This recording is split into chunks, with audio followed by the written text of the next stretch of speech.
So today is on alternate realities, and we're using Halloween as the doorway in. Oh boy, so if we want to talk about alternate realities, look out, okay. Also, there's something too around, like, people really get into all the gory stuff, or maybe not gory, but they like to be the witches, and they like to be the, you know, the vampires, and doing things that take them out of their ordinary lifestyle and make them more extraordinary, because that's what it really is. It's like when you start dealing with these other realities, and then you start looking at some of the things, like some of the things that people do for Halloween, and like mummies, and you know, the whole, all the different kinds of warlocks and witches and spells and spiders and, you know, all these things. That's a different feel in our body than just normal life. Okay, so, but partly what's happening that people don't realize is there is a thinning of the veils during that time period, right at that, the 31st, right at that time of Halloween, of October. There's something that happens, and it, when I look at it just to get a sense of, is this a natural occurrence, or did somehow over time people begin to open up portals, and that's what's happened. Okay, so Halloween, obviously we've made it into what it is now. It wasn't always that. And it's like the pagan, the Celtics and different peoples that literally liked to do conjuring and like to do different types of openings, different ceremonies. And even the ones where the fall, you know, the equinox and spring, equinox and fall, solstice. Yeah, I'm not real, I don't hold these in my awareness, but I know that there's equinox and solstices. But anyway, there's something that happens, and then, you know, it's all the what do you call it, all the, you know, the cultivating, the reaping and gathering of foods and things of that nature. And this is a little different. So as I'm just tracking the energy, I can actually see groups of people throughout the lands, to different places on the planet.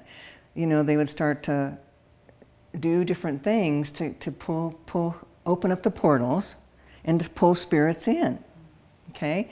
And so what also happens is when we start pulling these energies in, those energies like to go somewhere, and usually they like to go inside of people's bodies. So sometimes we feel these desires or wants, or, you know, something that inside of us is just compelled to, you know, dress a certain way or be a certain person, and we get to do that at Halloween. It's almost like going to costume parties. If you've ever gone to a costume party and you really did hide who you are, something different happens inside. Partly because no one knows who you are, okay?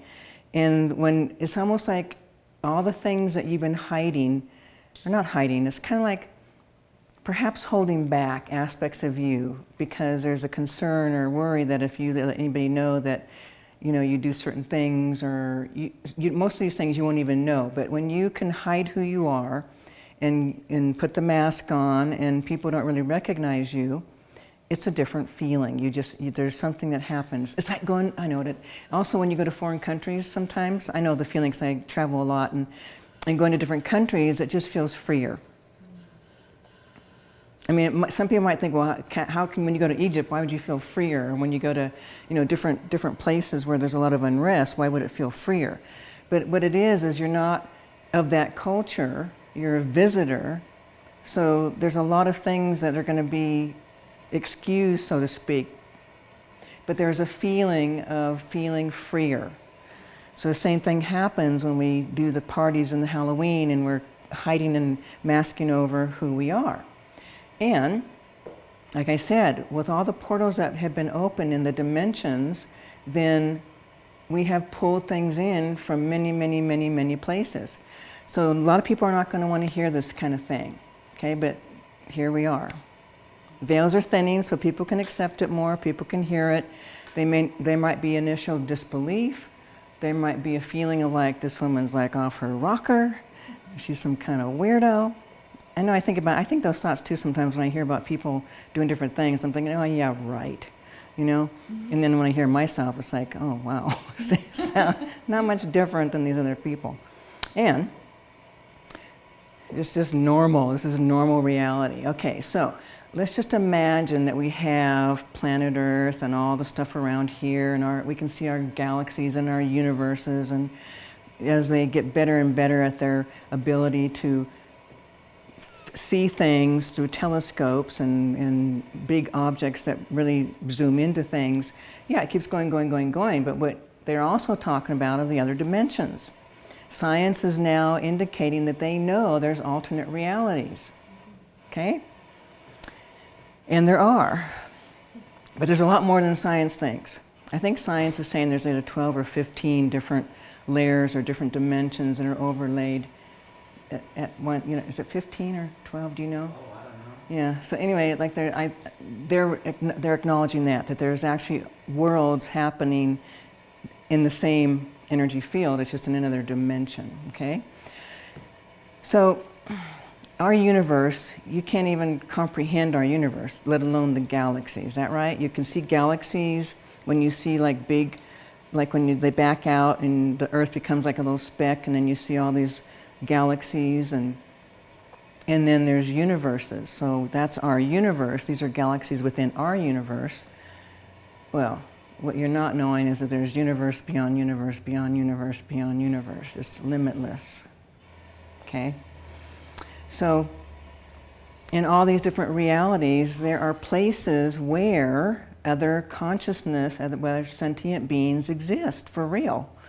And I remember the first time I saw a being from what I used to call it the dragon, but it's not, it's the reptilian, we call it the reptilian world now. And these beings from that particular realm, some of them have literally come into our dimension, and people dress up as these beings that they see. I remember the very first time that I met one of these beings. This was back in like 1987. I was doing a entity removal. Back then it was very different than now. And I could feel that this next person I was going to be talking to, I could feel that it was dangerous. So I actually physically moved my body back away. And so I started talking to it, and it started calling himself the Emerald Prince. I'm thinking, the Emerald Prince, you know, okay? And then pretty soon, then I start to see the energy, and it was like a dragon-looking creature. And he told me that, that human beings disgusted him. And I asked, well, why are you here? And he goes, I was sent here. He was sent here to learn different things, learn compassion, learn about, you know, the human aspects of emotions. And when I took him out of the body, I actually called forth, like there was this master being of that particular realm that came for him, and then he couldn't get out, so I had to help pull him out of the physical body and released him. When we were done with the session, the guy that I was working with, his name was Dan, and he said he had to hold his body to keep from hitting me. He could feel that this thing just really wanted to hurt me, but he was like really holding so that it wouldn't happen. He actually drew a picture of the dragon that I still have. I didn't tell him what it looked like. I didn't tell him it was a dragon. He just drew this picture after the clearing. So that was the opening for me. That was the beginning of realizing that particular realm. But then shortly after that, you guys, you know the leprechauns? Mm-hmm. Guess where they got leprechauns from? Not from Ireland. They got them from the red planet. There's a red planet that's not too far from the reptilian world. And they got these little pointy ears. They're little tiny things. They talk really fast. But they do all those little leprechaun things. So when I was releasing some of them, taking them home, they were like freaking out because they don't get too close to that reptilian world, because they would actually come over and attack these little creatures, these little beings. So they were terrified of them. So it just started opening up the ability to start looking and sensing that there's so much more. So we have all kinds of different realms, all kinds. And there's all kinds of species that literally have come here that are in other dimensions and overlays. Like if we shift our awareness, like if we want, we can literally shift our consciousness, shift our awareness, and we can open up to begin to see and feel the different layers or the different sentient beings that are in the overlay of our realm right here. So right now, when I shift my awareness, I can shift it and open up to several different realms or several different dimensions that are here. Now we can keep expanding and expanding our consciousness and awareness, and we'll begin to feel and sense those 15 or 12 different dimensions and realms. But if we keep going, then it becomes wild. It's like there's hundreds of things happening simultaneously right here. Okay? And then we can all just close it all off and just be right back here in our world. But the thing is with the veils thinning, more things are coming through. There's actual little insect-looking things. There's little creatures. There's reptilian energies. There's, there's blobs of energy that just are floating through the different dimensions that get landed inside people's bodies. There's these other creatures that look like octopus things that usually, especially things like when I see cancer, or I see tumors, or things of that nature where you've got something forming or growing in the body, I guarantee you, if you really start scanning, you're going to find these little creatures, because what they do is they get into the body and then the energy they start doing something. I don't know what they do, but the energy starts to collect, and then you get cancerous cells, you get tumors, and they're feeding off of those while these things are also growing. And these creatures start off like these little tiny, minute little, sometimes they look like little ticks, but by the time the tumor has grown and gotten bigger and bigger, that thing's going to be a pretty good size. Okay, so I've had somebody that had a tumor. We took that energy out of the body. She stopped bleeding. She was bleeding like continually every day, never stopped. And she'd go and have to sit in a bathtub and that during periods of time of bleeding. But anyway, so taking these things out allows for healing, more healing to happen. Okay, so this is all interdimensional things that are occurring to people's bodies. And then we also have interferences that are coming from these other dimensions, as most of you know from studying. And also, what we also have, which is not good, are we have like the minions and the servants of the powers of darkness. And sometimes these energies are even demonic energies. And those can literally be inside the body, around the body. Sometimes the minions can be in service affecting you and not be right close to you. They can still be affecting you, but they're going to be further away. You know, they could be 10 feet away, 15, 50 feet away, and still have the power and ability to affect who you are, affect your well-being, affect your thoughts, and affecting your behaviors, things of that nature. And then we have the energetic implants. These are all interdimensional things. These are all things coming not from this world. And energetic implants can actually affect your emotions. They can affect your thoughts, your behaviors, your desires, your fears, your phobias. And these implants can be little tiny specks of energy, and then sometimes they can be really big, massive energies inside. And when we are taking these things out, people feel immediate shifts and changes by just releasing these. I had a friend that, I've said this before, but I don't think I did it where we're screening it, where he couldn't turn his head for about 15 years, to the side. It would stop, pain, discomfort. And he'd been to lots of different chiropractors. He'd done all kinds of different healing modalities of work. There's all kinds of different ways of working. Aspire's one of them.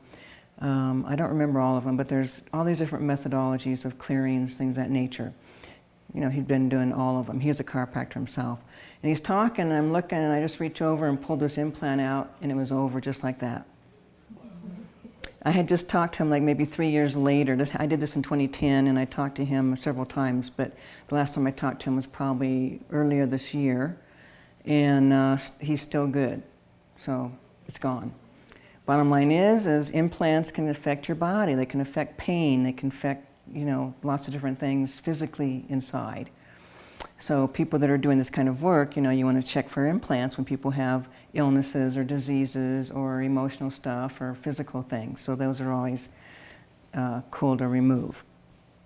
So these alternate realities, these interdimensional places, it's like There's a lot happening that we don't see with our eyes.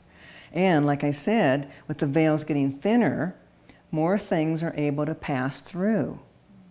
And also it becomes easier to send things back where they belong. Okay, to send things back into the realms that they belong in, and their dimensions, and their time and space. So, it's like it's easy to start moving these energies. And let's come back to the Halloween aspect of it. Halloween is like for some people it can be a lot of fun. It's like you get to dress up, you get to do something different, and another part comes forth. But that part that's coming forth, I guess the question would be, is it you? Or is it something else inside? Okay? So, so let's say, okay, now you get to put the shrouds on and no one really gets to see who you are. Even if they do know who you are, something happens anytime you start putting a mask on. Even if they see, like everybody knows, I put a mask on, something else starts to happen. Okay? You can feel it. Okay, so once again, let's go back to, is that you or is that somebody else coming through? Okay? When you're just your authentic self, you're just doing and being who you are. It doesn't matter, you're not concerned. With the blockages and emotional things that are causing one to feel inhibited or to feel blocked or to feel in any way like you're going to be judged or that type of thing, then that energy presents. But here's the thing, it's like whatever you've got inside of you, you're bringing more energy of the same, matching energy into you of what we call disincarnate beings. And sometimes live beings can also be inside your body. And when you put the mask on, all of a sudden, it's a party inside. I'm serious, okay? You can play with it. You put your mask on, put your cloaking on, and watch the energy, notice what happens inside, notice the feelings. And if you kind of get out of the way and really allow some of these energies to come forth, they're going to be saying and doing and acting in ways that you've never even known before. Okay? So it actually could be kind of fun. It's just that, is that really you? Okay? So it doesn't really matter whether it's you or not. The bottom line is when you are cloaked and you can feel this sensation or you can feel this freedom or whatever you want to call it, where you just start to be living and acting differently, more free, so to speak. And so maybe it might be kind of cool to play with it a little bit and just see what happens if you really get out of the way and let these aspects just really come forth.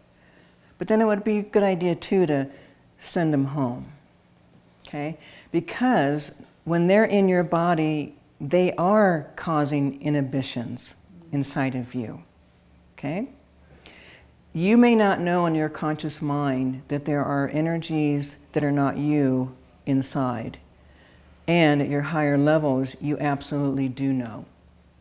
So sometimes the holding back is because, for example, I have people that have feelings like if they let go of their anger, if they let themselves really go into anger, it's going to go into rage and they're going to hurt somebody.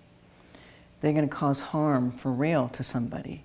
So by taking out those energies that are actually creating and causing that feeling, then that feeling of wanting to cause harm no longer exists inside. So I think the question would be, is this really me or is this somebody else? I think that's always the question when you feel intense feelings, intense emotions, especially where you want to cause harm to somebody or hurt somebody or, in any way get even or, get revenge, things of that nature. The intensity is always more than what's really you, okay? So some people have a real fear around all these the unknowns, okay? This isn't like going into the dark. Some people have a fear of being in the dark. Why? Why? Because they can't see what's there, and there's a fear that things that are hidden in the dark can actually find you easier, and they're going to come out in the dark. So then we start to feel that fear, okay? Here's the thing. They are coming out. They are in the dark. You are feeling them. It's happening, okay? What we want to do, though, is we want to clear our space or clear the energy so that these things aren't living in the nooks and crannies of our homes or, you know, the hiding places of wherever we're at. But it really is happening. So people have a fear of that because in the past we have had experiences where people have literally conjured and called forth through ceremony, through witchcraft, through devil worshiping, through voodoo, through different means. We have pulled things in, and we can do that, and we are doing that, and we continue to do that. So if you kind of track back through time, we've been opening up these veils for a really long time, like, you know, tens of thousands of years, maybe a couple 100,000 of years. And we've already opened up veils, we've opened up channels, we've created wormholes, we've done all kinds of different things where we have literally pulled forth things into our world. So they exist, they live, they are here. And so people sometimes feel afraid, they feel unsafe. And then to hear that there really are alternate realities, that there are things coexisting simultaneously, can be really unsettling for some people. So as I'm looking at the energy that causes some of that fear is if there's actual like wormholes or openings or vortexes, especially in your energy field, you're not going to feel safe. You will never feel safe in the world. It'll always feel like something's going to get you. Something could be tracking you, stalking you.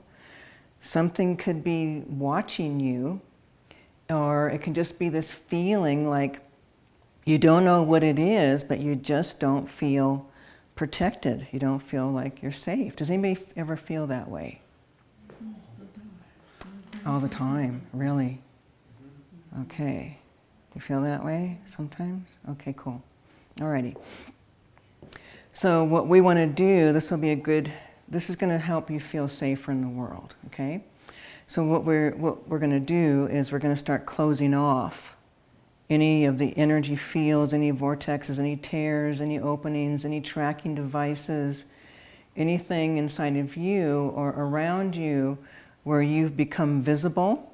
I mean, we're not going to close off the entire world of portals. We're not going to do that. What we're going to do is do it around your own physical body. Okay? And also looking to see where or what's inside of you that allows things to find you. Okay? So you can clear up all the tears, we can seal up the openings, things of that nature. And if there's still consciousness, if there's still some being inside of you that's literally holding you and they're a tracking device, then you'll always be found. So we want to make sure we get those kinds of things out of your body. Okay? So, you know, as far as like the Halloween thing, it's like the clearer you are, you can have fun with it, but it's like putting a mask on or not, you're still going to be your own self, which is what we really want. But just play with that and notice that. If any of you are going to go out and play at Halloween, just notice what happens. Of course, think about it now, because when we're done, it's going to feel different. Okay? So if you put your little mask on and you can feel that feeling like, oh yeah, no one knows who I am, I can do this and that and act this way, and then, you know, it's kind of like no one will ever know. Okay?